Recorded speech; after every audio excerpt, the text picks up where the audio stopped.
পদ্ধতি করেন আর আপনারা অন্য যা কিছুই করেন না কেন সংবিধানের বাইরে আমাদের কারো যাওয়ার কোনো এখতিয়ার নাই। সংবিধানে গণভোটের কোনো বিধান নাই। এটা করতে হলে পরে পার্লামেন্ট আসতে হবে, জনগণের নির্বাচিত সরকার আসতে হবে, সেই সরকারই একমাত্র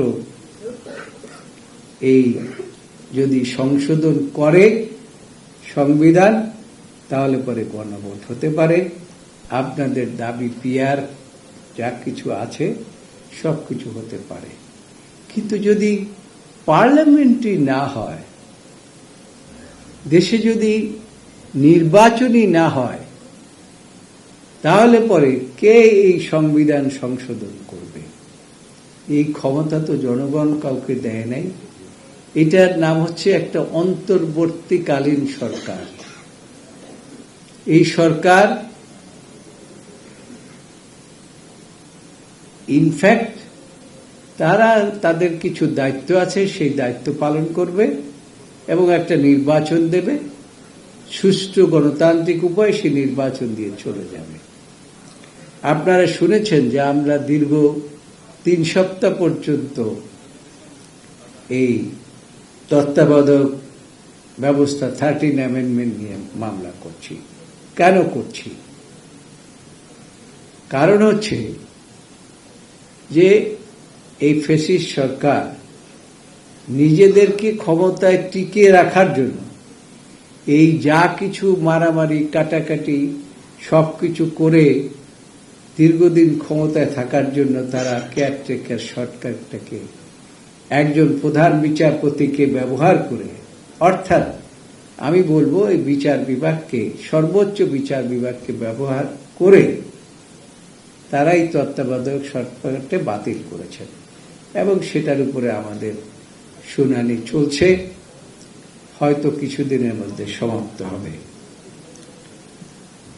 আমি যে কথা বলতে চাই সেটা হচ্ছে যে এই যে জুলাই সনদ তৈরি করা হলো, তখন তো এনসিপিও ছিল, বাংলাদেশ জাতীয়তাবাদী দলও ছিল, অন্যান্য দলও ছিল। সেখানে এই যে সনদের মধ্যে যে বিষয়গুলো আছে, এইটা ঐক্যমতে কেউ কি পৌঁছেছে? আমার কাছে, আমি এখানে এনসিপির সদস্য সচিব আছেন, তিনিও বলবেন যে আমার মনে হয় ওনারা ঐক্যমতে পৌঁছতে পারেন নাই। হ্যাঁ, এই পর্যন্ত পৌঁছেছে যে নোট অফ ডিসেন্ট দিয়ে একটা অনুষ্ঠান করে, কি ওই সংসদ ভবনের ওইখানে একটা অনুষ্ঠান করে এটা পাশ হয়েছে। যে জিনিস সর্বসম্মতভাবে পাশ হয়নি, সেই জুলাই সনদটি কিভাবে বাস্তবায়িত হবে? আমি অনুরোধ করব এনসিপিকে, তারা নতুনভাবে সৃষ্টি হলো, তাদের একটা ভবিষ্যৎ আছে। নতুন দল সৃষ্টি হলো, তরুণ প্রজন্মই হলো আগামী দিনের ভবিষ্যৎ। কাজেই তাদেরকেও এই বিষয়ে চিন্তা করতে হবে যে তারা কতদূর গেলে গণতন্ত্র টিকবে আর কতদূর গেলে গণতন্ত্র ধ্বংস হয়ে যাবে। এই সরকারের মূল উদ্দেশ্য আমরা এখনো বুঝতে পারি না। সেই জন্যই বলছি, আসুন,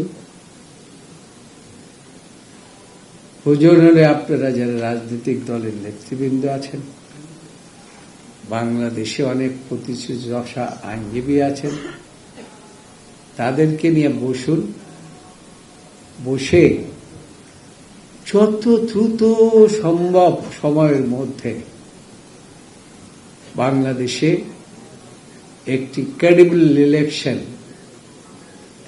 আপনারা করতে পারেন, যেখানে দিনের ভোট রাতে হবে না, রাতের ভোট দিনে হবে না, অর্থাৎ মানুষ, এই তরুণ প্রজন্ম কিন্তু 17 বছর যারা এই ভোটার হয়েছে, এরা কিন্তু ভোটের কথা চিন্তাও করতে পারে নাই। কাজেই তারা যাতে ভোট দিতে পারে, নির্বাচন যাতে যত দ্রুত তাড়াতাড়ি হয়, সেই জন্য আমি সকলকে অনুরোধ করব, সে ব্যাপারে আপনাদেরও ভূমিকা আছে। তার কারণ আপনারা হলেন আগামী দিনের ভবিষ্যৎ।